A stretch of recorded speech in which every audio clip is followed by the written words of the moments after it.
Welcome back to the Reach podcast for our new season. A podcast where we look at sports, performance, lifestyle, everything that goes into high performance. And today we're here with AJ Ginnis. Thank you guys for having me. You're welcome. So I think most of the people listening to this are going to know who you are, AJ. But why don't you give us a little intro and then we'll go a bit deeper.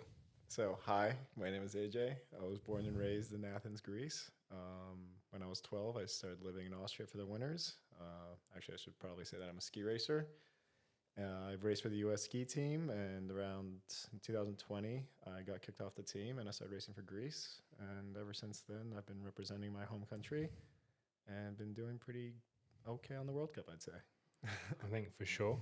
I think that's an interesting point. Let's start with that, where, as you mentioned, 2020, going from the US team over to Greece. Why don't you take us through a bit more of your upbringing, being born in Athens, moving over to the US. Talk a bit more about that.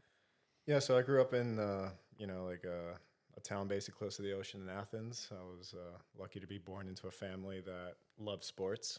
And skiing was kind of the crown jewel on that thing. So, I didn't do it competitively growing up, but all our, on the weekends we had a little A-frame house up in the mountains. So we'd ski on the weekends. And then if we were lucky enough to go on vacation, we always go somewhere in the Alps to go skiing. And then when I was 12, my dad got a job in Austria for the winters. So I kind of moved there with him. The idea was to, learn a new language, experience a new culture for a couple months as a 12-year-old kid. Obviously, when that happened, I hated it. When you're 12, you start making friends, and especially in Greece, you start, going to town square, meeting more people, so it becomes very social. So to be uprooted from that, I hated that idea. But obviously, I kicked and screamed. I didn't win. I ended up going to Austria, and I was kind of like thrown into a new culture, and 12-year-old Greek boy. No one spoke English or Greek, so I didn't speak German at the time, so it was hard for me to make friends. Yeah, I bet that's pretty tough. Yeah, no. I had a similar thing. I went over to the French side, and same thing. Couldn't speak any French, and No, it's crazy. It's difficult, isn't it? It's very difficult, and obviously the kids want to be understanding, but at the same time you can't communicate with them. So for me, ski racing was what my dad put me in order to make friends. It was ski racing and basketball team. So it was for me through sports. I was able to get a grip basically. Meet people, learn the language, and all that stuff. And so ski racing was that's how I started racing when I was 12. I was terrible in the beginning. I was like really, really bad. But it's where was it in Austria? Was it Southfelden? It was Kaprun, Austria. So Okay. it's 20 minutes away from Southfelden. And I just kind of started racing. I was terrible. But I had potential, I think is what people said. And it's kind of one of those things that you start racing and you'd be like, 20 seconds out. And then by the end of the season, you're like 6 seconds out. And you're like, damn, That's a big improvement. that's a big, Serious improvement. yeah, that's a big improvement. So then, next year. The 14-second gains, we're not getting those at the moment. I was probably going through the finish backwards, man. I had no idea. I had no idea what I was doing. But anyways, long story short, next season, my parents asked me if I wanted to go back to Austria, and I said yes. Primary reason being skiing. I wanted to go back and ski. So I did that for another 4 years, and I ended up being pretty good. Like in the Landes Cup, which is like the Salzburger area, I started like winning some races, getting on the podium. And then, kind of looked like, okay, skiing could be a viable option for AJ. My mom then discussed, she kind of like opened the door, kind of like introduced the idea of like skiing for an American college, getting a scholarship or, going to a cool school.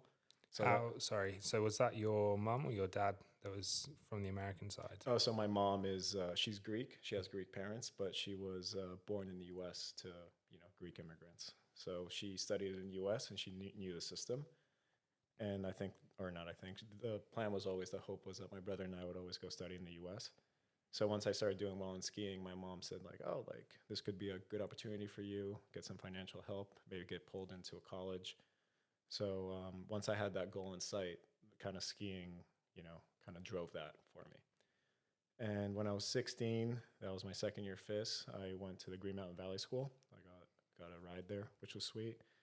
and I competed with them for a year.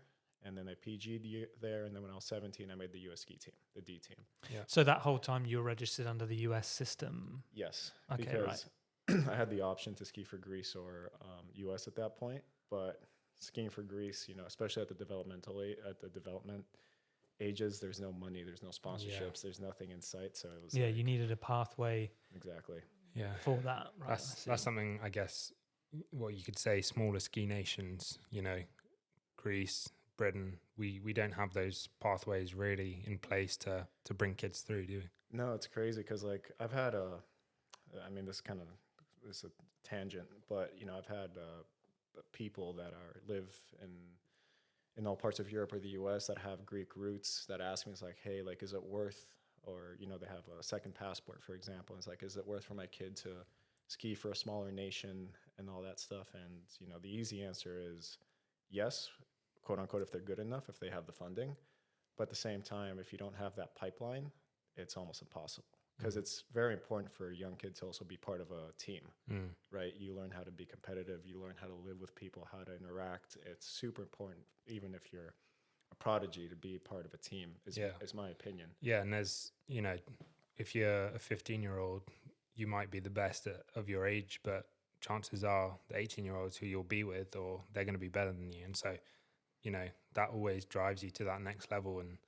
And that's, as you say, I think that kind of teamwork and healthy competition is so important.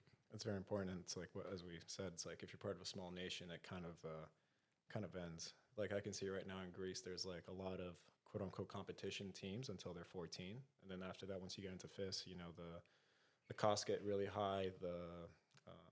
You got to be in school. You can't miss too much school in the Greek system. So it kind of like everything dissipates. But being part of a U.S. system, I got very lucky because I got to go to the Green Mountain Valley School. I had some excellent ski racers around me. I was going to say, was our friend Charlie Raposo a good there? friend, Charlie the Cheese Raposo. Charlie the Cheese Raposo was there. He was a little younger, but he was definitely, same energy. there. Same energy oh back God, then. That kid hasn't changed since he was 12. Ben Ritchie? Ben Ritchie was there. He was younger, but then you had Sandy Viets, you had Brian McLaughlin, you had Drew Duffy, Danny Duffy. I think the first year I made the ski team, I think there was like 4 or 5 of us that made the ski team. So it just showed that from your school. From my school, yeah. So we had a very, very, very strong group of guys. What year was it you made the US team? That was 2011, 2012, or 12, 13. I forget. So I have a memory. This is when I lived back in New Zealand. I have a memory of you in US suit, luscious long hair, built like hell. I just remember being like, oh my God, who is this Greek god in front of me? Oh, stop it. Even though who's racing for the... Yeah.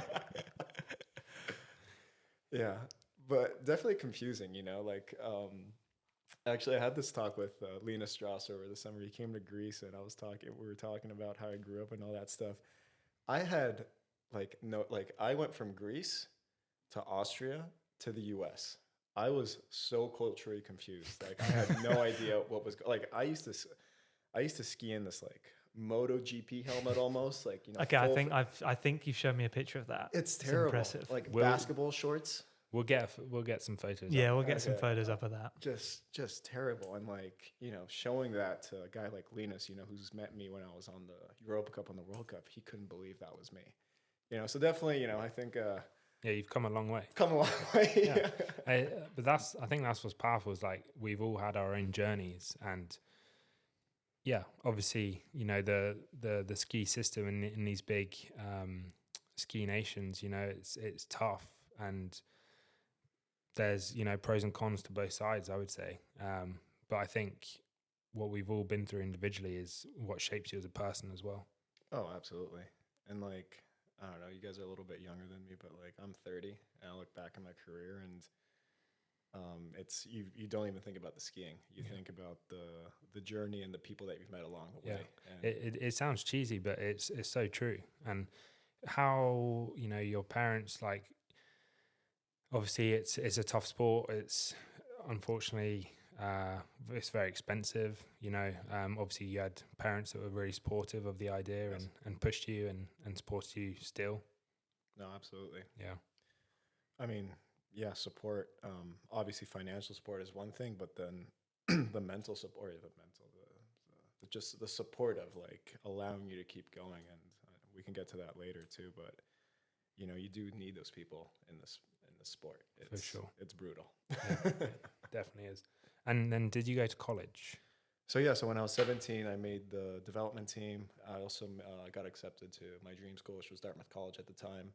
So you know, my my goal in ski racing was to go to Division One school. That was checked, and then you know, I made the ski team. So at that point, we were like, oh, let's see how far this goes. And you know, when you make the ski team, back then they made me move to Park City in the summer to do their fitness trainings and all that stuff. So I was like, you know, a 17-year-old, 5 years after I basically started ski racing, and I was playing basketball with Ted Ligety, you know, at Cool. the Center of Excellence. That was crazy. That was like one of those moments where like I was like, whoa, like this is my Pinch me.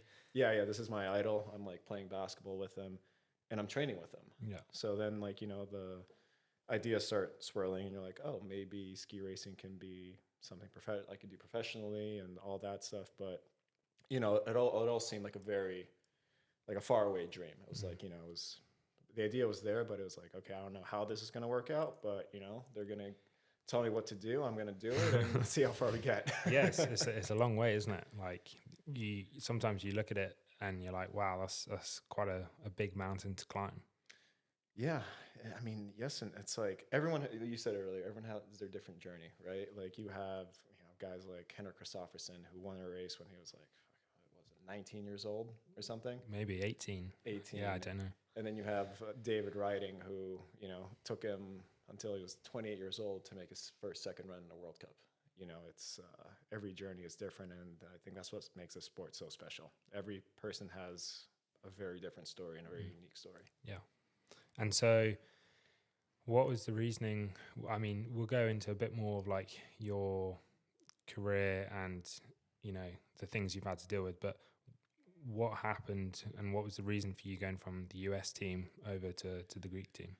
So I made the D team when I was 17, and then I was named team member for the next 7 years. But basically, long story short, I didn't live up to the expectations. Especially back then, it was a little more, you know, quote unquote cutthroat. There was this, you know, the criteria in place. Yeah, there's criteria in place, and basically, if you weren't a top 30 athlete by the time you were 23, 24 years old, there's just no way forward for you. So for me, it was, you know, I had great seasons. Like I have, when I was 20, I had a Europe Cup podium. I had a medal at World Juniors in the slalom. So like, I did have flashes of like potential, but at the same time, I did sustain a really bad injury my first year on the ski team when I was 17. I destroyed my knee. And you know, after that, you know, it's been plaguing me ever since. There was a Super G crash. If you were to ask me now, like, there's no reason I should have been skiing Super G back then. I was gonna say, Yeah, I was like, when did you do Super G? You know, but that was the philosophy of the ski team back then. And it's Yeah. kind of like everything changes with leaderships. As time goes on, everyone learns and does something better. Back then, I made the ski team off of slalom. I was 17. I could barely ski GS. Again, you know, don't forget, I started racing when I was 12. So, you know, we went to a Chile camp and I started skiing speed. And I was so eager, man. Like, you know, I told you I was playing basketball with Ted Ligety over the summer. And you want to impress, you want to please, like... Man, you give me a US ski team jacket, like, I wore that thing, I felt like Superman. Yeah. I really did. So obviously, you know, I bit off more I could chew, went over a piece of terrain way too straight because I thought I could pull it off. And you're also 17, you think you're invincible. Yeah. Destroyed my left knee. And then that kind of like started this like domino of surgeries that followed me for the rest of my career. Yeah. Yeah. Because I mean, that's something, you know, I can remember, as Laurie said, I can remember you on the US ski team, and then there was a bit of a period where you just seemed to have so many injuries, you know, even up until, well, this season, touch wood, but obviously last season, you know, what kind of injuries have you had, and like how have you faced those setbacks? Because, you know, I myself, I've had injuries that haven't been quite as clear cut. So I haven't had, you know, any ACL injuries that you can repair. You have a time frame and you work back to something. I've always had something. It's more like disc problems in my back. I've had a few breakages, but nothing too serious. And it's interesting. They're all unique in their own way, and you have to deal with them in different ways. And how did you, I guess, keep going and keep believing even when you were injured? I mean, it was tough, and I've changed as a person, right? Like my first knee injury, that one with the Super G, that was ACL, torn meniscus on both sides, and a really bad bone bruise. Like, but so I was 17 at the time, and it was tough because they tried to save everything. Like the meniscus, it was sewed up, the ACL, the bone bruise, everything was like not great. And at the same time, I didn't really know how to rehab. I was a kid that could jump high, like lift a lot of weight. I felt invincible, so I didn't like being on crutches was crazy to me. And did you have much guidance from the team to take you through that? Of course I had guidance, but it's one of those things that, you're just so like lack of a better word, just immature. You're 17 years old. You don't know what physio means. You don't know how important it is. You're like, I'm fine. Throw the crutches away. No, exactly. I'm all good. It's like, why can't I step on this? It's like try to explain to a 17-year-old why I can't step. Like for me, it was it was pretty much stupid. It's the best way to put it. But we've all been there. But you aren't anymore. Some of us are still there. Huh? You aren't anymore. Dude, I try my best.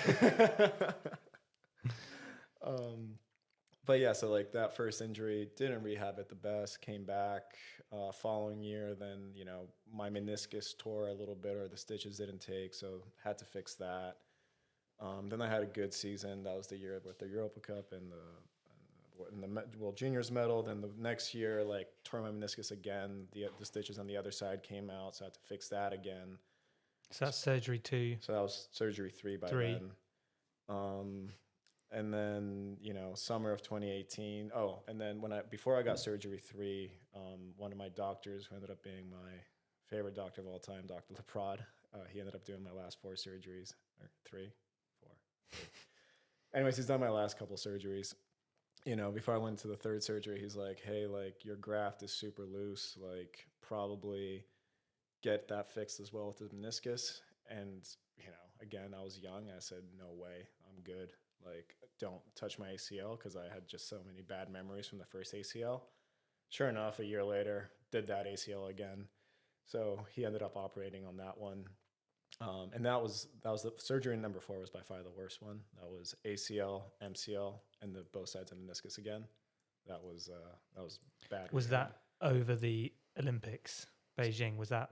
No, so that was 2018. So okay, that was, we're still 4 years behind. Okay, There's a lot more to go. I'm struggling to keep track here. Sorry, I got to do it better. So anyway, so that was 2018, right. And that's actually when I got kicked off the team. So right. That was in 2018. That was after the Olympic year in Pyeongchang, sorry.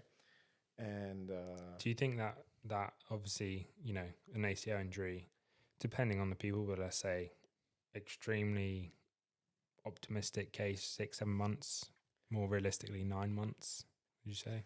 Yeah, so my first ACL, I thought, I asked the doctor, when can I ski again? He said 6 months, and I was like, okay, 6 months, one day, I'm on snow. Obviously now, my last 2 ACLs, I think I took 10 plus months. I just don't think there's a need to rushing it. Do it properly. Do it properly, exactly. If there's one thing I've been quote unquote fortunate about, is that I've always gotten injured early in the season. So I've had like a full plus year to recover. So I've never had that rush to get back to competition. So I do think, any piece of advice, take your time. There's no point coming back when you're not ready.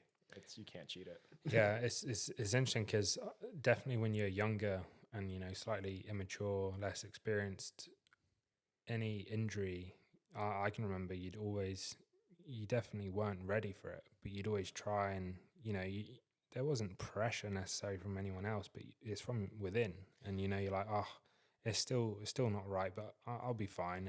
And even now, you get niggles, like you've had knee pain over years, and, you've got the pain, but you still want to keep working. Exactly. Most of the time, you think you're going to be all right. I know back when I was younger, I had crashes. I didn't go to see anyone about it. And I've some weird pops that still happen to this day, but they were all minor things. But yeah, the stuff I struggle with is all just repetitive stuff. It's nothing major. It's just annoying. but you just you do just keep going. And Yeah. So you do need to listen to your body, especially if you want longevity in this sport. Absolutely. And honestly, like for me, I think it was, when I think about it, it was like also competitive.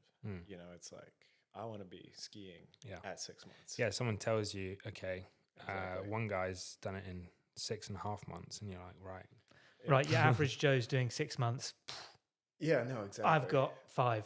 It's like, I'm special. Yeah. Why can't I do it? Yeah. And then, okay, so So this is 2018. So this was in the summer. So basically, they cut the slalom team. That's what they did after that Olympic year. And I was 23 at the time. I thought, you know, I'd scored World Cup points once at that point. I had, you know, good results at NORAMs, at Europa Cups, World Juniors medal. I was like, you know, I'm good. Like, why am I getting cut?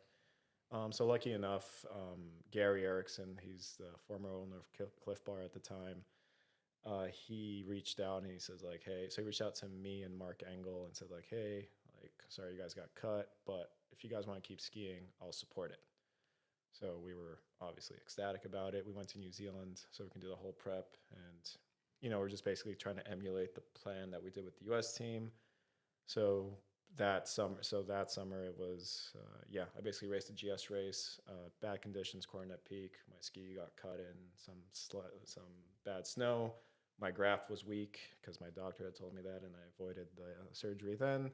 And I did a good one. That was my ACL, my MCL, both sides of my meniscus.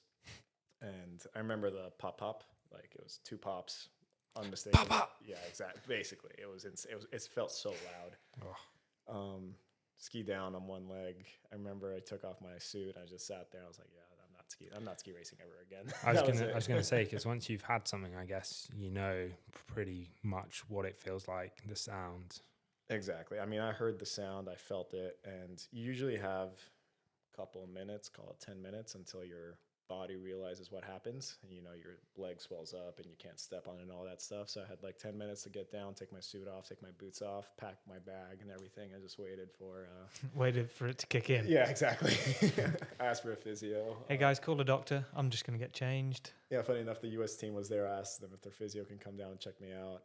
They did, and to their credit, the U.S. team took great care of me that night. You know, Was this the injury where you then that evening decided to go have a good night out? Yep, definitely. Sounds like a good story. Sometimes you just need to let it out. It was, so it was that summer. I was just kicked off the team. I was having a tough time, and I remember I got the MRI, and the team again. They got me the MRI, and they got me on the phone with a couple of their doctors from the Stedman Clinic in Vail, and they told me exactly what it was, and it was my ACL, my MCL on both sides of my meniscus. And this was, I remember, on a Saturday, and they told me, okay, like you can either fly back tomorrow and we'll get surgery on Wednesday, or you got to wait a couple weeks to, you know, let the swelling go down and all that stuff. And at that point, we had just rented out a house, or we had a house in Wanaka. I really didn't have the money to change my flights and all that stuff. So I said, whatever. Some guys were going out because after the races, I was like, yep, okay. Had some crutches, and I just went out. Yeah. Sometimes you just, need to... Let off some steam. Yeah. Yeah, it was just like I wasn't in the mindset to... I hadn't accepted what had happened. Yeah. So I was just not in the mindset to go home, pack, and get surgery 4 days later. Yeah. Especially knowing that I really felt at that point when the doctors told me what had happened to my knee, I didn't think there was a chance. Anyway, back. Yeah, I was kind of defeated at that point.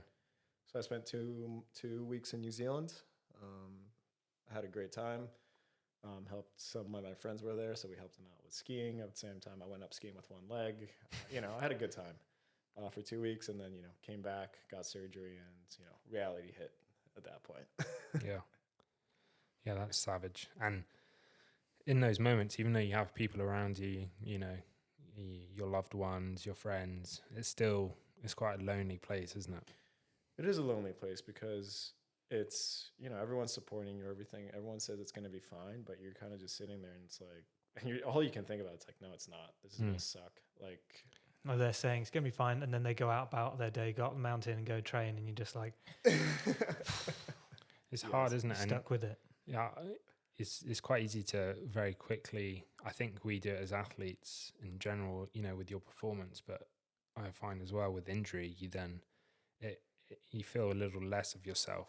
It's a real dampener on your kind of, I guess, your spirit really.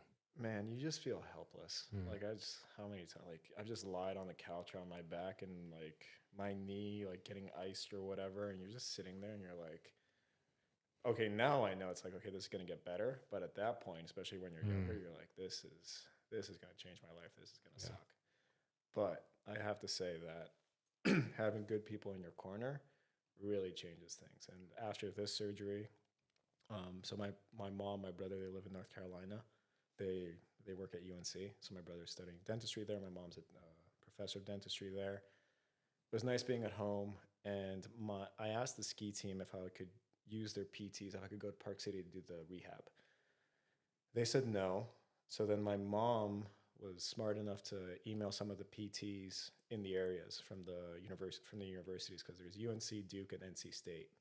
So she found this lady at Duke that did all the athletes from Duke. Her name is Sierra Berge. And she's like, email her, see if she can help you with your PT. I emailed her. I told her like, hey, I'm on the US ski team, skier and all that stuff. Could you help me with your PT? And to her credit, she got back to me and she said like, yeah, like, let's see what we can do. Like, I'm off work at 5. You can come to the campus and I can help you.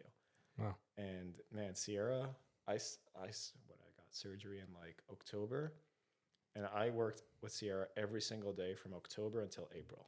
Wow. And she stayed after hours and looked after me. And like, we talk about like finding people in your life that would support you. Like, man, she went above and beyond. Yeah. And she's the reason, honestly, I'm still skiing today.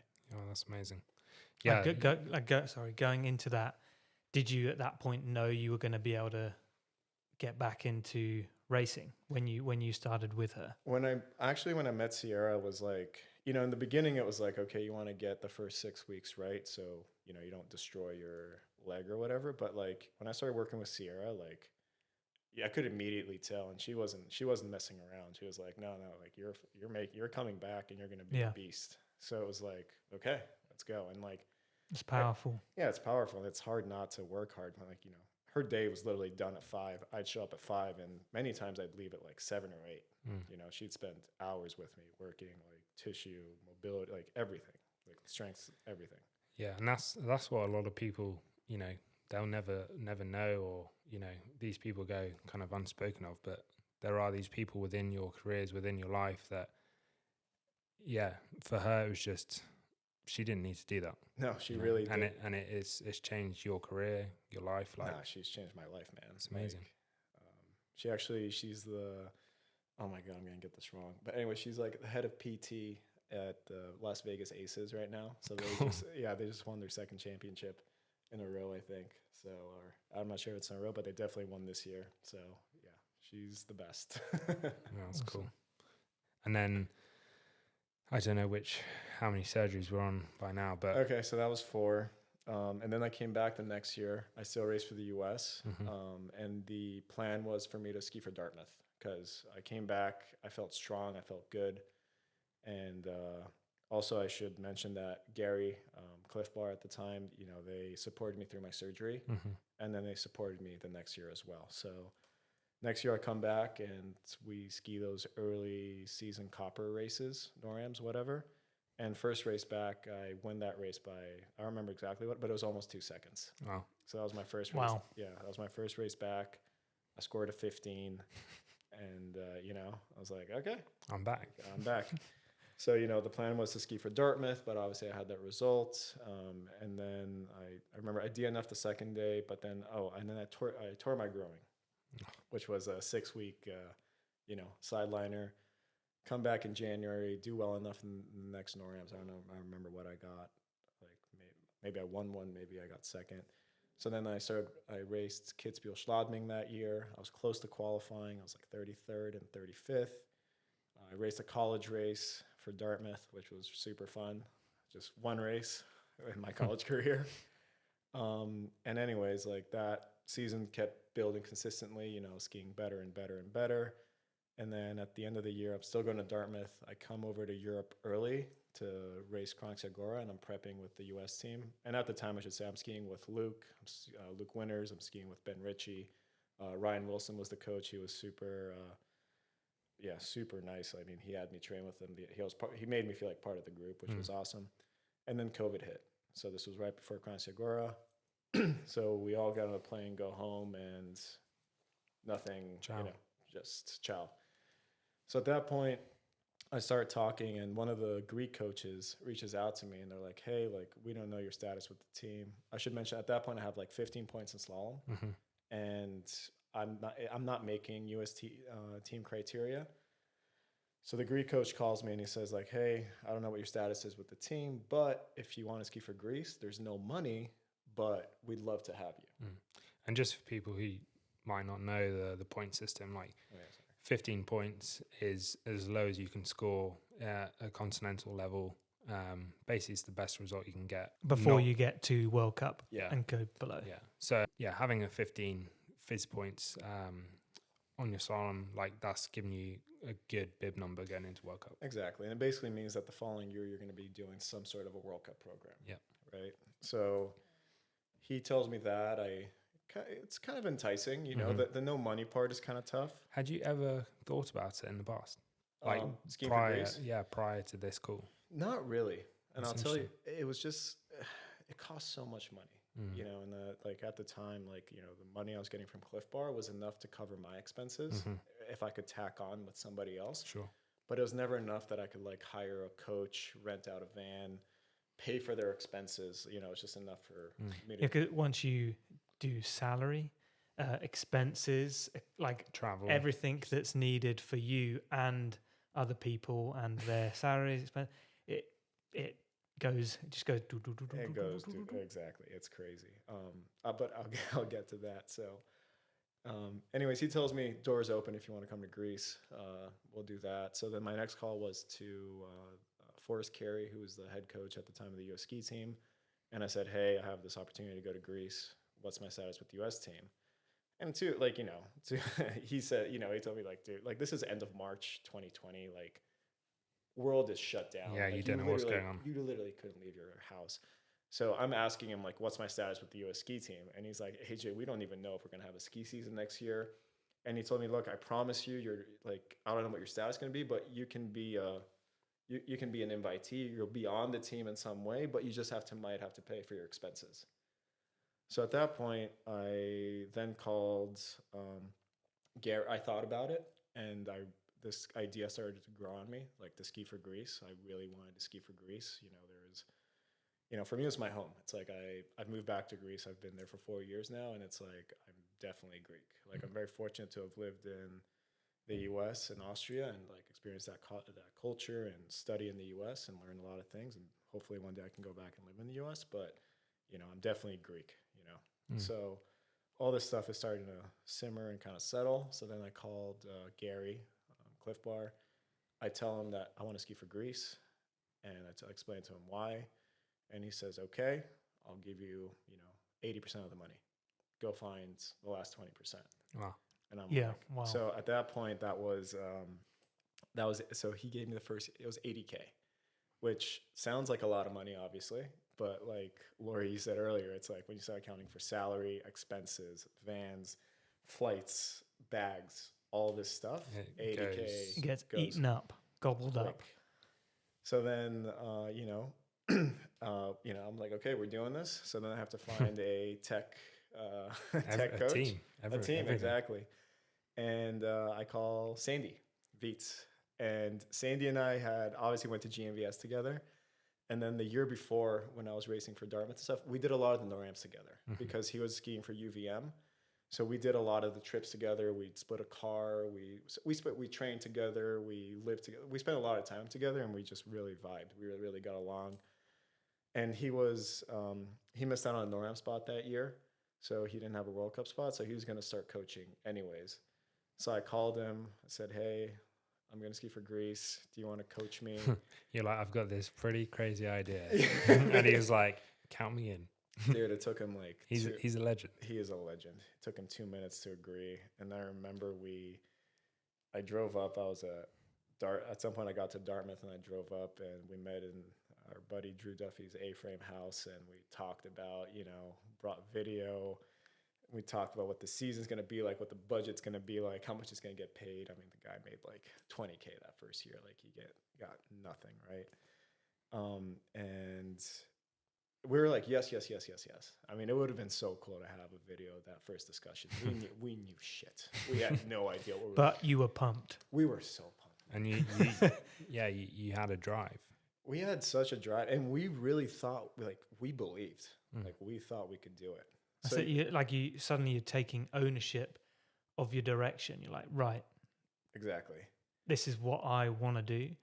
This is how I think is the best way to do it. And you had complete control over it. Exactly. And, I did my part, and dude, Sandy did above and beyond. I mean, Sandy worked 16 hours straight. He was on the hill. He was watering. And that was like the summer we did our first camp with my old ski coach, Ian Lockett. He was with Vail at the time. So we went to Mount Hood. So we started that was our first camp together, me and Sandy.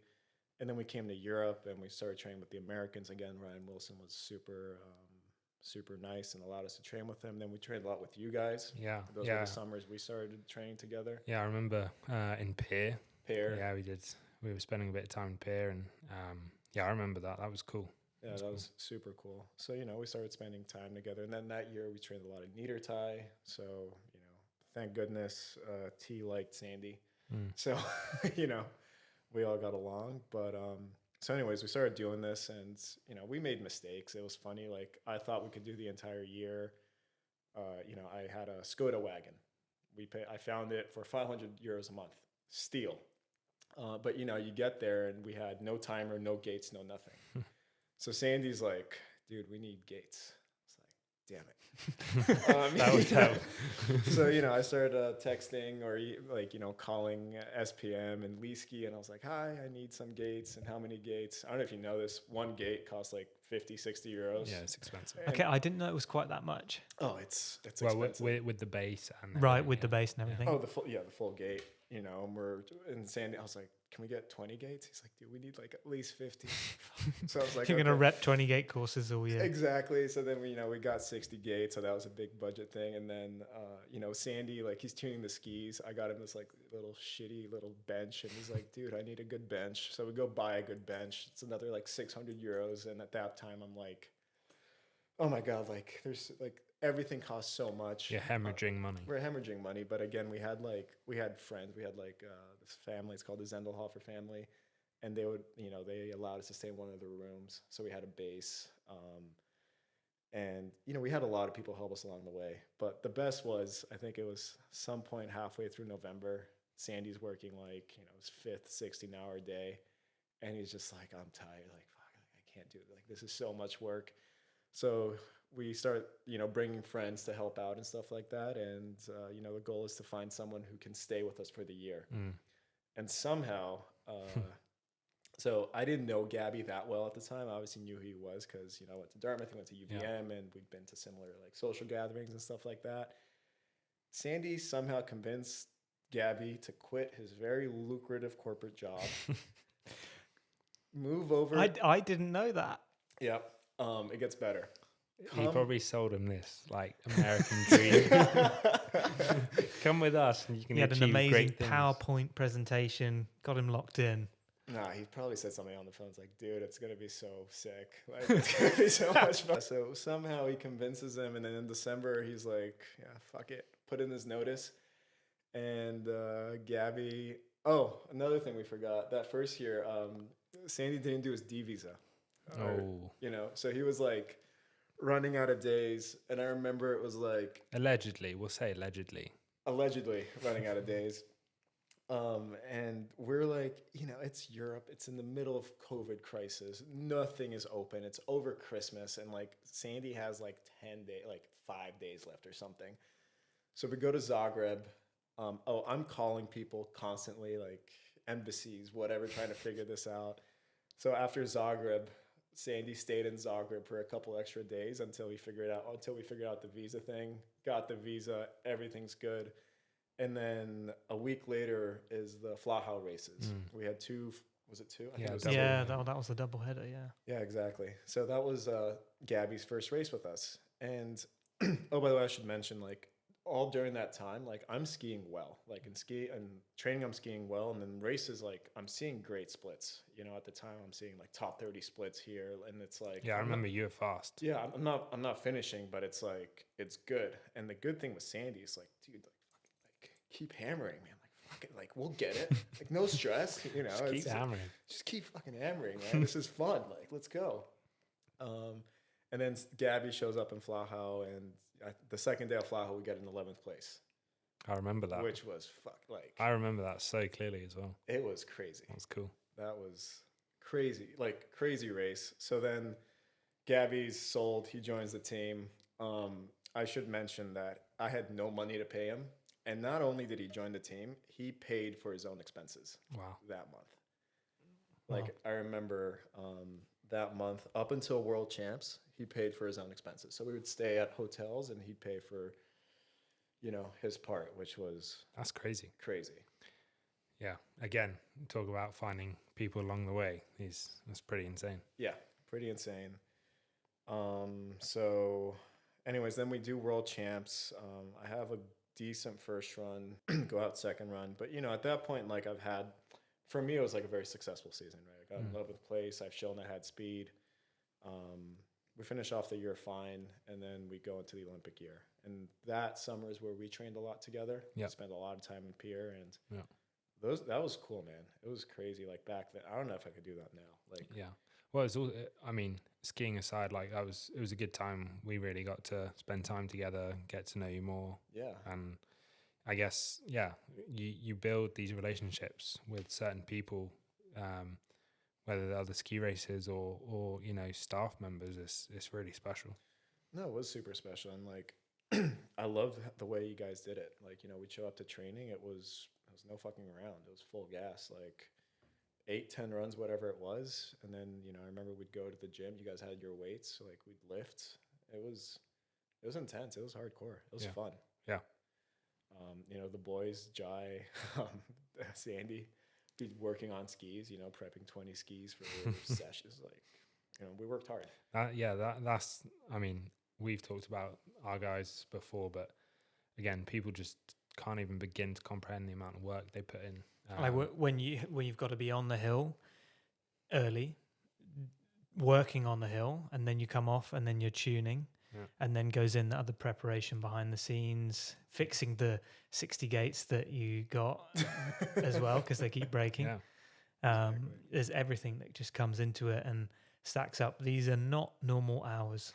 No, they're not. For not normal people, really. Yeah. You know? No, I mean, man, what they do, I mean, before we even show up to training, everything is perfect. During training to coach us, after training, taking everything down, video sessions later, watering the hill, organizing where we're going to stay, like, all that stuff is, it's a lot of work, and hats off to them. So anyways, we're having fun training. We're going to an Olympic year. Stuff's looking good. You know, our budget goes from 100 to, I think, 180,000 the following year. It's like healthy healthy increase. And I blew out my knee. I remember in Pear, late August. Yeah. And that sucked because that was the 2022 Olympic year. You know, we're riding good momentum. We had a great prep, and that sucked. I remember. I mean, when people think of like ACLs, people are like, wow, was it a big crash? But I remember that was just like a really awkward kind of edge, just bounced a bit, didn't it? It was like catch and release, like leaned in, ski went out, caught, came back in, heard a pop, spun me around, fell. That was it. It's brutal. Just another training day. Just another training day. You know, I think it was, you know, but that was the time that I wasn't like, you know, I was spending too much time trying to, you know, penny pinch, if you will. You know, I could have slept, you know, I could have not driven 12 hours the day before. I could have flown, you know, I could have done stuff like that. But, you know, I was so consumed by like keeping everything That's the thing. And motor. you had that on your shoulders because you obviously you have the benefit of being able to go the direction you want, but you also had to choose that direction, manage this money so that it was going to go as far as you needed. Yeah. And And- that load is huge. And, you've got to then do the drives. You've got to do the things to pinch because you know that you need to make it stretch. Yeah. Yeah. And I mean, when we were, coming through, when we were a bit younger, I can remember it's nowhere near on the same kind of levels, but my parents, they helped out as much as they could, but, it was nowhere near what it was costing. And so you're scrambling around trying to raise this money somehow. And there were a couple points. There was one point especially where got to the autumn before the season and basically had no money. And I was basically going to have to write an email to the federation being like, I'm going to have to quit. Like, I have no money. So, yeah, that's me done skiing over. And again, someone came in, and they were like, yeah, we'll support you. And that got me through. And they've been really supportive, Gareth. I think British skiing as a whole, and that's, yeah, they are life-changing moments, and people, for some people it's loads of money. To me it was loads of money. You've had similar situations, and it really is life-changing, isn't it? Yeah, the weight off your shoulders to allow you to keep going, even in recent years. It's when these people come in and because you do carry that stress. Yeah, and as you were saying, so you've got all this added stress, all these, we were laughing about it this morning. Hersha rocks up in a helicopter. You're doing a 12-hour drive and then blow your knee. Yeah, no, it's different. And I'm not saying I blew my knee because I drove 12 hours, but it's just one of those It adds things. up. I just remember I got there, I was tired. I should have taken a day off, but I didn't because, like, shit, we're here, we're paying. Like, I might as well ski. And I think it was the first or second day, and like I was wearing my jacket, and I was just like skiing stubbies, and I tore my knee. It was so stupid, It was something that I was just skiing to get through the motions of like, okay, now I have to ski because I'm training, but like, now being 30 years old and being 30 years old, it's like, hey, like every run with intent. Like there's no, like, You're not half-assing. You're doing it, or there's no point. Exactly. And when you're doing it, especially now, it's going to be, there's no such thing as 100% safe, but when you're doing it, you're doing it. You're not half at, like, we trained today, for example, right? It wasn't great conditions. Like nobody was going to ski that course. I'm sure 4 years ago, I would have definitely skied that course. I'm like, hey, I'm here, I'm paying, I'm doing it. So I'm more prepared. But anyways, I do my ACL. This is actually my first injury on my right knee, which is I don't want to say it's a relief, but it's kind of like, thank goodness, whatever. But it's good to mix things up. Good to balance the body out, But go back to my surgeon, Dr. Laprade. He does a great job. So then that year, Gabby was working in Europe. Sandy is working in the U.S. I finished off my degree at Dartmouth. So does Sandy gets his degree at UVM. At that point, I'm not quite sure if I want to keep going because I got my degree. There's other things in life. There's other things in life. I got a great job offer. Sorry. What was your degree? Sorry, just what? Oh, in economics. Economics. So okay. like I'm doing well, and also the biggest change for me that year is that I started working with Steve Perino. He's an announcer for NBC, and I somehow stumbled into the opportunity to go to Beijing as an analyst. Yeah, I remember you there. Yeah, so I remember seeing a video of you skiing down on one ski down to the finish area. Yeah, so anyways, I'm taking classes. I got 2 terms left, winter and spring. And this is like 3 weeks in the middle of January. I get this offer to go work at the Olympics. And at that point, I'm thinking, it's like, shit, like there's a good chance I never go as an athlete. So I might as well go as an analyst because it's probably the second best way to experience the Olympics. It's kind of cool. So I go there. They tell me they want me on the hill. I'm like, okay. I'm like 4 months out of surgery. I'm like, whatever. Pop one ski on. And I remember I had rental boots and I had rental skis. And Probably for the best because that snow was very grippy. Dude, it was very grippy, but I remember my first day on snow, I'm on my left leg, and I had to inspect down the women's GS course. It's steep out It the was gate. steep, Steep out the and I start. had no edges, nothing. I've never been so scared on skis. And I just remember I got to the bottom, I go down, and actually I went to Jai. For those who don't know, that's their head coach or head coach, what is it? Yeah. And Dave, riding ski guy. And I go up to him and I ask him, I'm like, hey man, I know we're in China, but like any chance I can get a good pair of skis I can slip on. And he gave me a good pair of skis. And I'd bring it to him every 2 days. He'd tune the edge. And I was just like skiing around Beijing. Like, Jai Guy, thank you. You saved my my Olympic broadcasting career. You don't want to be that guy sliding down Man. the race course Oh on my cameras God. because that's going to get replayed. Exactly.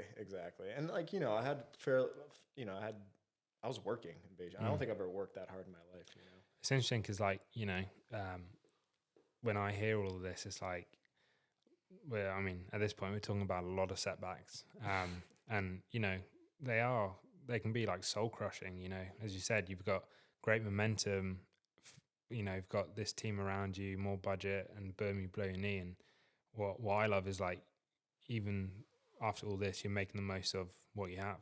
You're not just like feeling sorry for yourself. You're finishing college, getting a degree, working for NBC, going to the Olympics, and that says a lot about you as a person. I appreciate that, man. But again, it's the people, because it was like, like even this, like Steve Perino got me this job, and he put me in that position. And being at the Olympics, I was so over it, like 5 surgeries. I was like, or 6, whatever we were at. I was like, I'm so over this. But, I go to the Olympics and I watch you guys compete and I see everybody there and my friends and, the competitive spirit. And I'm like, shit, like I really want to be back here. I want to be back here. Yeah. So I remember I went You're home. probably watching everyone like, I'm better than these guys.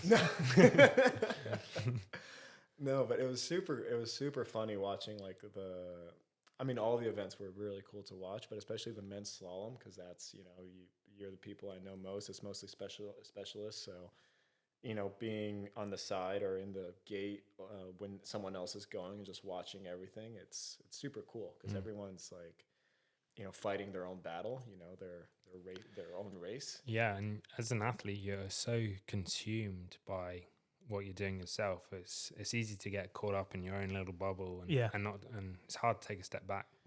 It was crazy because all I wanted to do was like chat with you guys, like chat with all the athletes. But at the same time, I'm like, shit, this is the Olympics. So it's like, I'm talking to all the texts and stuff like that. I'm doing something else. But anyways, really cool experience. And I get back home, and at that time I'd gotten a pretty good offer to go work in New York, an investment bank after that.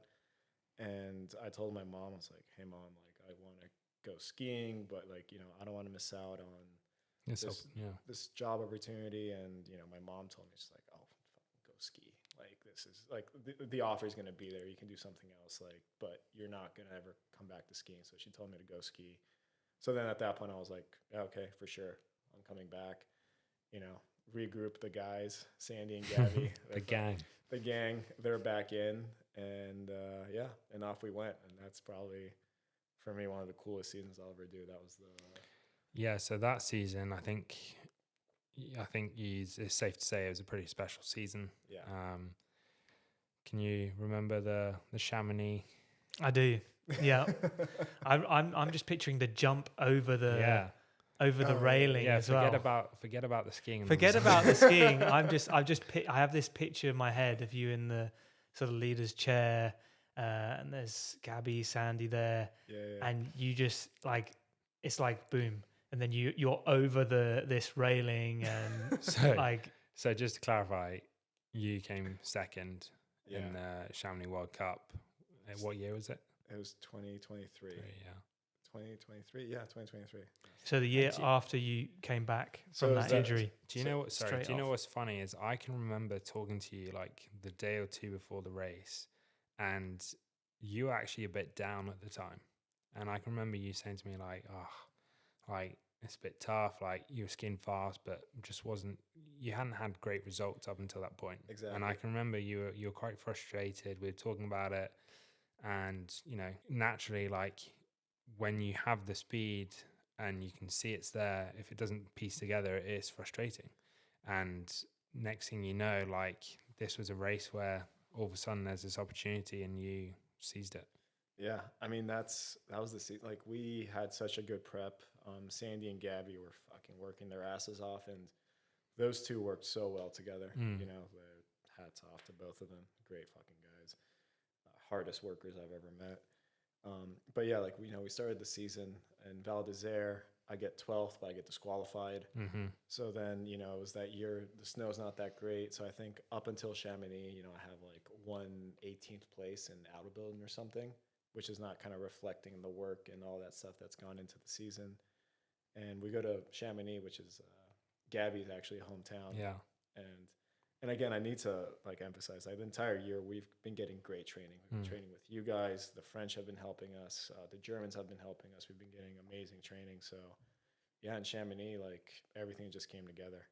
I think, were you 30th after first run? I remember. Yeah. Yeah, I was.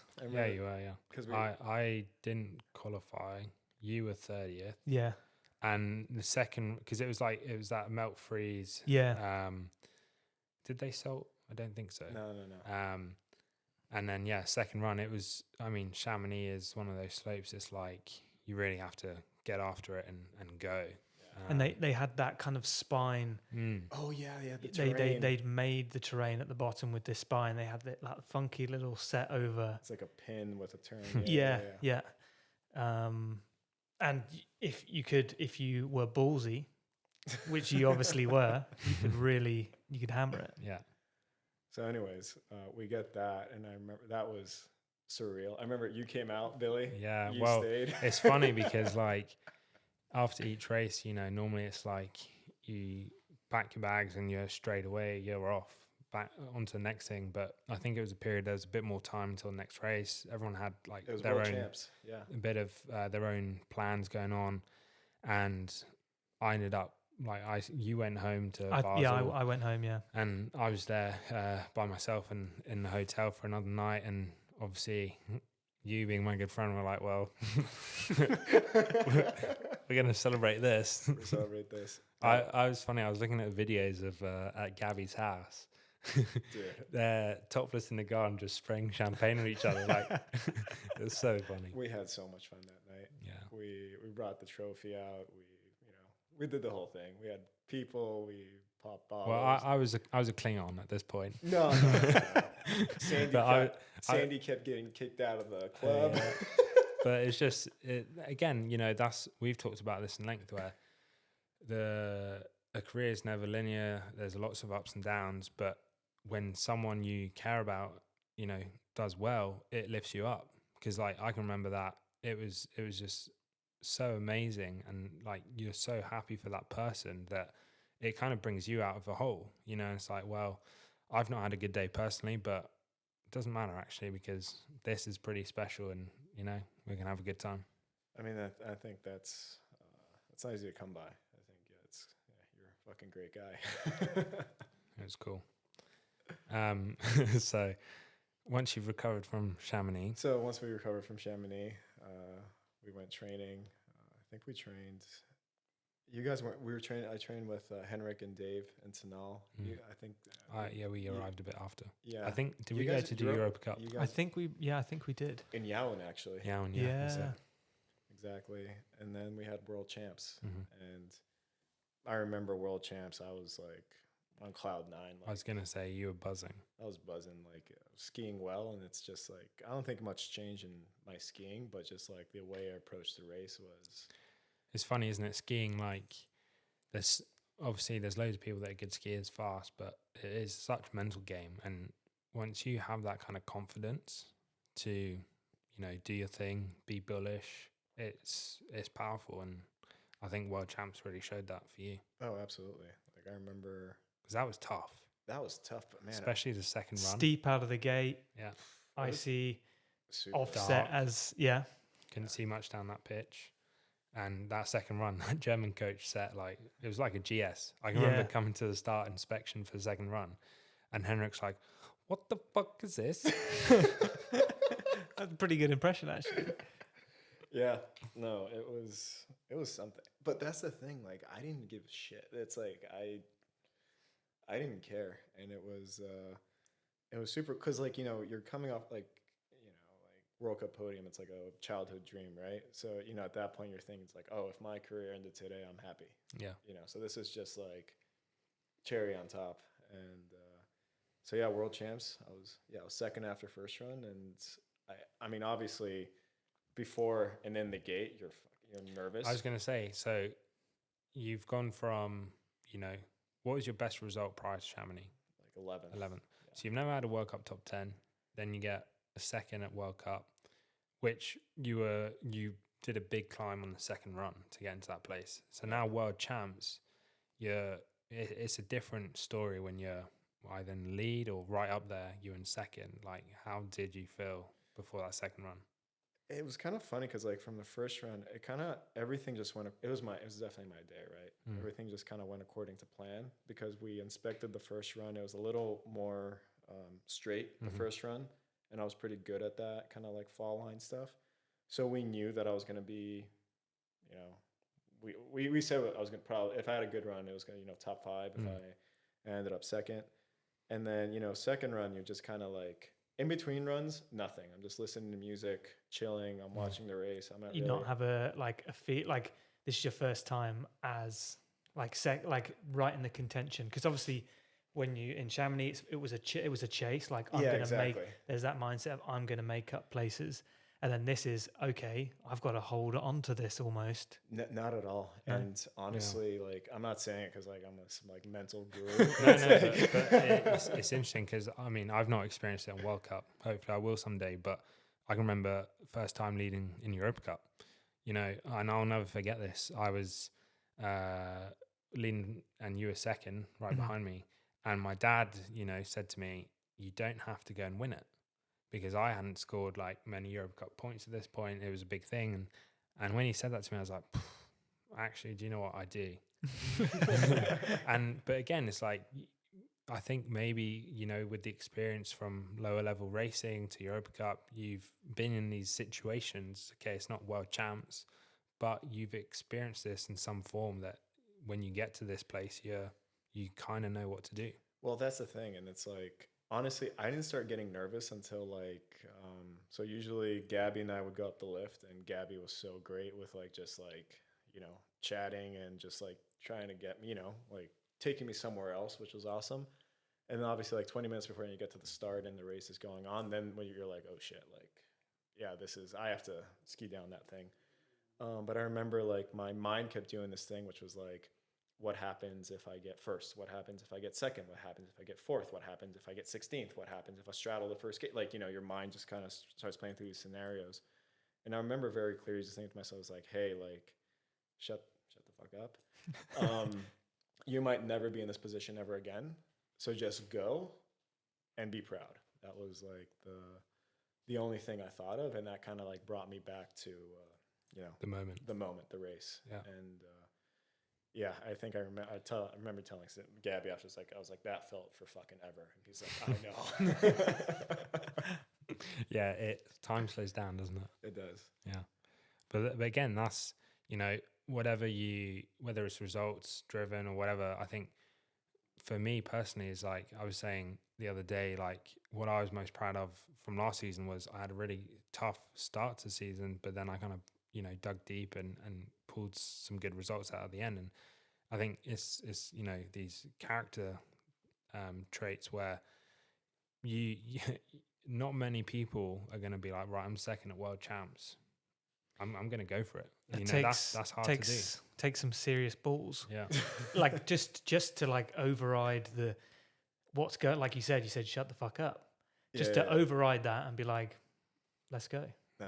That's not easy. And so that's like, obviously there's a result, but in life, you'll be able to do these things. You can be in a in a tough situation, and I know we can too. And it's like, you can work through it. And no, that's what you learn about sports, and that's why it's especially when you're 30 and not when you're 22, because like when you're 22, you can do stuff out of like, why did you do that?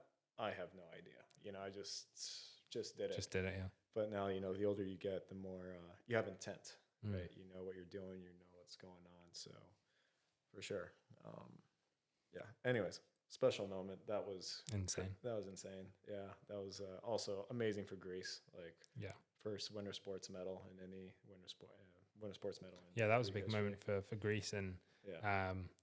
it's funny, I remember when that happened, it was like, what was the basketball player? I can't pronounce his name. Oh, Antetokounmpo. No, the other guy. You're talking about tennis player, Tsitsipas. No, there's Tsitsipas and the really obviously tall basketball player.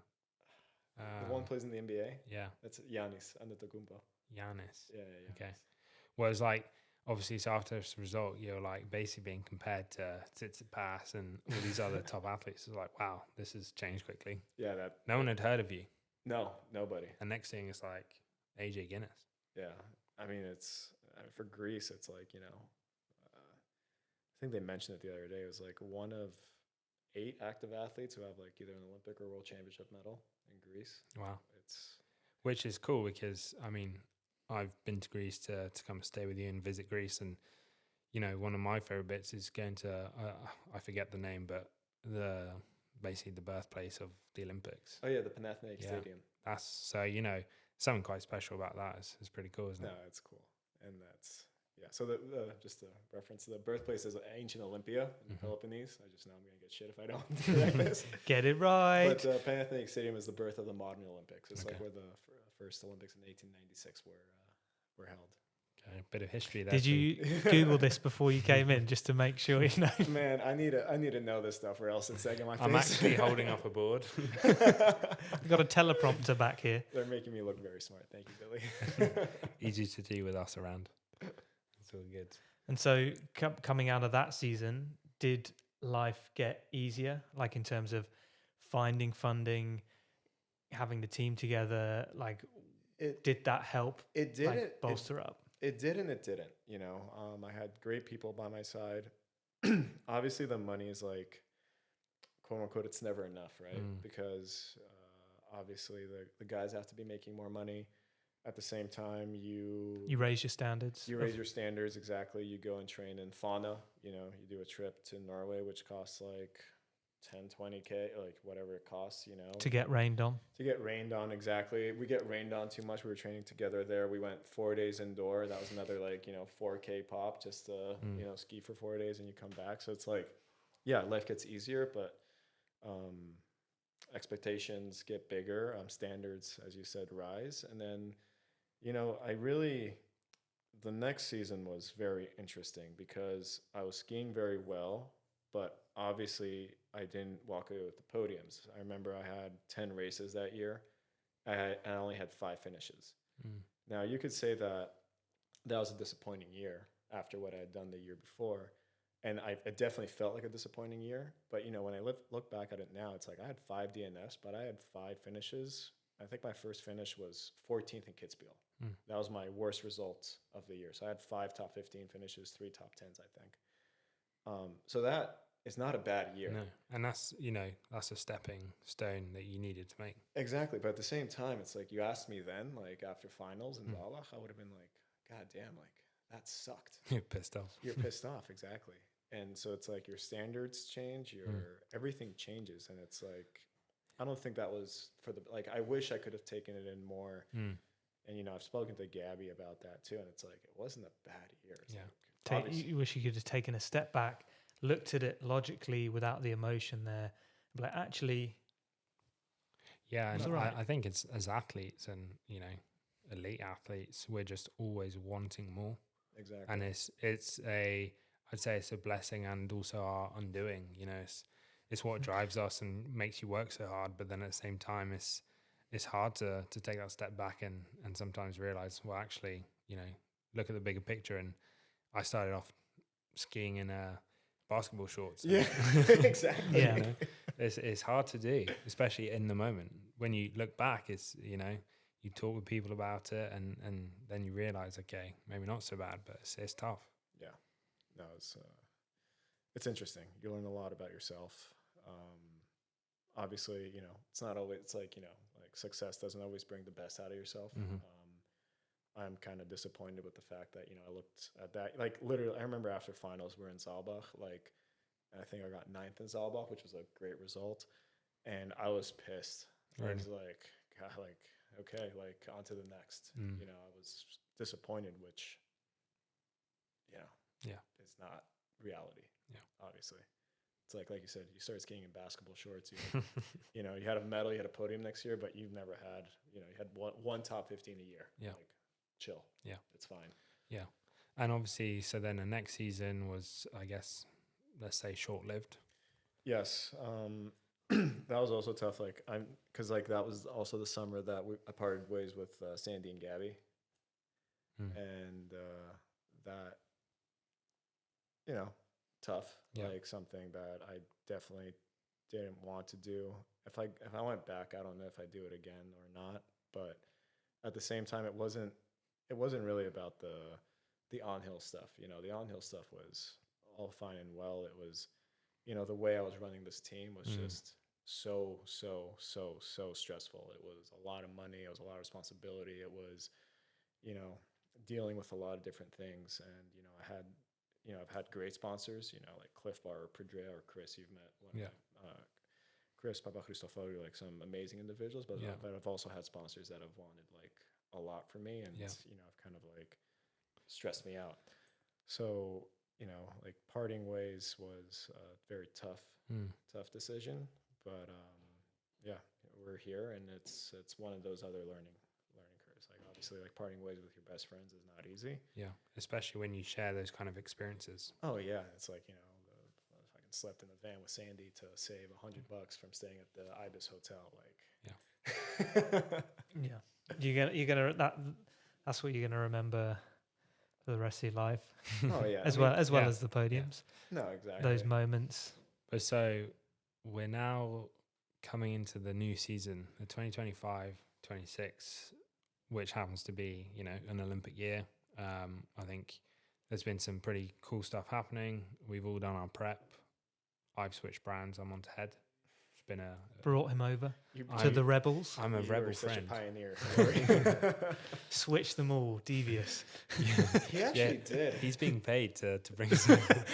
He's got a commission on us. I laughed at him when he first switched the head. I was like, "Damn, you're switching the head like Dave's on Fisher, Billy's on Fisher. What a mistake!" I played the long game. I let You Laurie. always do. I let Laurie do all the dirty work. I've like jumped shit. And you, AJ, you've had a big change. You've gone on to Van Deer. Exactly. Van Deer Red Bull Sports. Yeah, sorry, Van Deer Red Bull Sports. Thank you, Laurie, for putting that in. The marketing manager. Very excited. I'll take my commission too. Yeah, that was a very. So I tested Van Deer 2 years ago after that great year, and the ski was fantastic. But obviously, after a year like that, you can't really. Yeah, it's tough to switch. But I do I remember testing, and you can ask Sandy or Gabby, or even all it was a very good fit, but we just didn't go with it. And for me, it was kind of like more of I needed a change, but more importantly, I needed this kind of like umbrella of a federation, because I made some decisions last year and hiring some people and stuff like that wasn't amazing for me. Like when I got injured, I was left completely alone. And I was very fortunate to have sponsors that stood by my side, and that was literally a godsend. So then when I was talking to, deciding what to do, it was the opportunity presented itself to switch to Van Deer. It was a no-brainer. Like I didn't even test the skis before I got back on snow. Really? Yeah, it was basically like a switch. But what I was after was kind of the support, the coach, the tech, and the people behind there. Yeah. Well, I mean, that's the thing. So Van Deer is, it's as far as a ski brand goes, it's still in its infancy. What is it? 4 or 5 years old? I think was it February 22, I think, when it started. Okay. Yeah. So this will be almost 4 years old. Yeah, exactly. And yeah, the guys behind it, hard to say he's not, one of the best skiers ever, and that's Marcel Hirscher. Exactly. And it's not only, it's the know-how, right? It's the knowledge. It's Eddie, it's Ferdinand, it's Tony, it's Hannes, it's it's everybody. You know, everybody in that building is a legend. There's And serious wealth of knowledge, and they're putting a lot into each athlete they take on, Exactly. and that's And that was very important for me because I really do feel like in the past I kind of held it was a weird dynamic with the team, right? And it's different when it was with Gabby and Sandy because we were all buddies. But you know, what I went through last year, for example, is like hiring a more veteran coach, for example. It's tough when you're hiring this person and you control the budget, but you pay his salary, but he's also your boss. Yeah. So it's a weird dynamic. And also, so you're the athlete, but you're also his, you know, quotations, like his boss because you pay his salary. So like, then who is he responsible to? Not really anybody. But in the Van Deer thing, like in this program, like you said, there's so many resources going to every single athlete that my coach was part of the Van Deer Red Bull team last year, was with the Herscher team. Yep. So he goes to the factory every day. So there's just this continuation of like, it basically feels like I'm part of the federation without being part of the federation. I feel like I'm looked after. I feel like I'm someone who's getting invested, like receiving, you know, investments. Yeah. So it's kind of like, it's definitely the chillest I've been since leaving the US team. That's good. Yeah. And yeah, that, you know, for me switching over to head, obviously the equipment itself I really like. I'm happy with. It's been a process, you know, as you'd imagine. You went through it, Dave went through it. Anyone switching brands is a process. It's all new. It takes time to learn things. But it's the mentality that I'm really enjoying with head is, you know, the people involved. I really feel wanted, and they have a similar mentality of wanting to get better and be the best. And that for me is really important because that goes a long way. You know, it's always striving to do better. You know, things feel good, but they're like, maybe we could just change this a little bit and it might be even better. And exactly, yeah.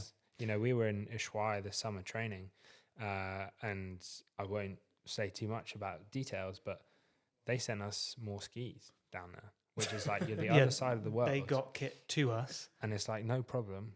Here are some more skis. I broke a pair of skis up here with a bad straddle. A couple of days later, they figured out a solution and I've got the skis. And it's like, that makes a big difference. That makes a big difference, exactly. It's the, you know, it's easy to, you know, people want to chase let's say, those types of things. That's not what it comes down to. But when you're at this level, it does make a difference. Yeah, huge. And especially when each of us are dialing things into our own specific styles, biomechanics, everything. Small tweaks that they can individualize things for you makes so much difference. So much difference. And that's something you really realize when you're getting older, right? Like, I don't ski the way you do. You don't ski. Like, obviously there's things I admire about your skiing that I wish to take and like do better in my own skiing. But at the same time, it's like what works for you doesn't work for me. Yeah. And I don't know, the funniest thing is like, I don't know if you guys were younger, like when I would get like a pair of, I remember I once got like some pairs of Manny Mole skis, you know? It wasn't until like a couple of years ago that I realized that those skis were probably big heaps of. Yeah, it's He his handbag. he handed those back. Yeah, he handed those back and they just ended up in me. He put them on one time, was like, crap. Nope, exactly. And then they ended up in my, you know, with my technician and on the US ski team, but I was so stoked. I was like, damn, those are Manny Mole skis, you know? It's classic. So yeah, it's like switching to Van Deer. Obviously, you have, you have the same thing with you. You have Lori and Dave as teammates. You kind of have an idea of what works, what doesn't work, and that was the same thing with me and Van Deer. But for sure, what I'm skiing on is more, you know, specialized to myself than what Henrik's skiing or Timmy is skiing or Fabian or whoever else. Sure, yeah. And we were talking about this earlier. We'll talk about it again once we've done some racing, but you're pretty happy and excited to get going. I know, and that's it's like, you know, ask me again in January. Yeah. But for me, the most important thing now is like whatever 8 days out of a race. It's the fact that I'm very comfortable with my decision, and you said you feel the same way, right? Yeah. So obviously a season can go 1,000 different ways. Sure. But the fact that you're 9 days away from a race and being like, oh, 9. Is it 9? God, that's creeping in. Fuck, it's 9.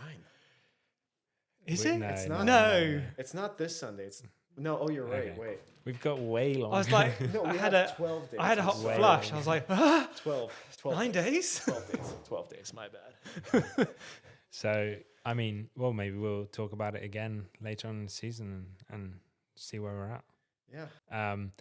Yeah, so obviously through all your injuries, over the years, you've explored different avenues and with that resilience and mentality of yours, that's been pretty interesting to hear about. And where do you see yourself outside of skiing now, because there is more to life than just skiing, even though we get consumed by it. But, what else is there outside of skiing and after skiing? Where do you see yourself? Yeah, we'll see. I mean, the sport dominates your life, right? It's like, we didn't even talk. So I got injured in December, and from December till now, it's just been like nonstop. I'm very fortunate to live in Greece, so I don't feel the need to take a break. I don't feel like the need to drop everything and go to Asia for 3 weeks to get a break. Greece is good enough for me. I was going to say Greece is up there. Yeah, you've seen it. It's fun. It's good. It's relaxing. But yeah, we'll see. I'm very... we'll see. I have a degree in economics. I have. I mean, I think regardless of whatever it is you want to go into, I think we all through this sport, which is I have a love-hate relationship with it because it's one of the most brutal sports out there. But at the same time, you meet so many cool people. You build these relationships, that we will hold for the rest of our lives, and you learn so many life lessons that no one else will experience, and so whatever you go into after skiing, I think you'll hopefully be in a place to deal with those things. I think that goes for everybody. Like honestly, like if you've made it, especially for let's say us that come from like small countries, for example, right now, it's like you had to really hustle to make it to this point. To be 30 years old still skiing on the World Cup, it's tough. It's there's a lot of things that are against you to get to this point. Exactly. Not only do you have to be good, but you have to be savvy enough to figure out a path to make it here. Yeah. So those are life lessons. That's something that other sports I don't think offer. Obviously some do, but most don't. So yeah. And so we, this podcast is called The Reach, which we haven't talked about. We called it The Reach because we were thinking of names, and we got to this point we're throwing names out there, and what was important to us was, as we discussed, it's not necessarily the results you're getting, but it's this reach of something further, something bigger, and that's what we feel like is we're always reaching further towards the top. And I think even if you win a World Cup, you still want more, and so it's this insatiable appetite for more, and the unquenchable thirst. Yeah. And it's I think it was also a bit of a an analogy for us in training, where you reach, well, in races you always reach for the finish line because you're trying to stop that beam as soon as possible. I'd say AJ's probably got one of the biggest reaches I've seen. I would agree with that. We'll give you that. A very good reach. Sure. Very long arms. Yeah. Very long arms. Yeah. It's a long arm. Wow. It's an albatross. And so, and people would laugh at us, in training sessions. We're there reaching for the line sometimes, and people look at us like, wow, you guys are dorks. You're trying.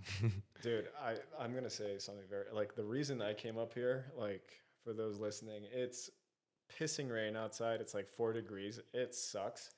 I spent an entire summer working on my knee, getting to know the equipment, and working on my technical stuff. Obviously, we had some days in training where I skied with some really fast skiers, and, I kind of, like, stepped it up, so to speak. But the majority of the days that I spent over the summer was, like, working on equipment, technical, all this stuff. The reason I came up here early was because I wanted to ski with you guys. Because, like, I told my coach, I was like, we were training in Kitzsteinhorn. It was perfect. It was actually too good. And I told my coach, I was like, hey, like, I kind of want to go up there. I want to ski with the Brits. I want to ski with the US boys because they push in training, and I just want to turn my head off. Like, I want to stop thinking, and I just want to start thinking about executing. Get to that race mode. Yeah, and, like, you guys push like fucking crazy, and I love that. I absolutely love that. We'll always try our best. Sometimes we can go down rabbit holes and try too hard. Sometimes you try too hard, but I think we'll never stop it. That's the thing. There's always that mentality and the lifestyle pushing for more, run after run in training, whether it is a technical focus or when you come down to it and you want to be fast and you want to be the fastest on the training day, because everyone wants to be the fastest and no one wants to be the slowest. But somebody has to be the slowest. Someone has to be the And it slowest. sucks. Thank God we got Yeah. Dave's training with us. And so I want to leave it with something we normally would ask our listeners and viewers. What is your reach and what are you reaching for? What am I reaching for? Man, I mean, you could, the cliche answer is like, a medal at the Olympics, Mhm. right? But for me, this might sound super silly, but like making myself proud. I've come to a point where I'm 30 years old, and if I like knock on wood, if it was a worse injury and I had to walk away from it yesterday, like I'm very proud of what I've accomplished in the sport. I'm very proud of my story, like the fact, like the path I took, all that stuff. Like I'm super proud of them.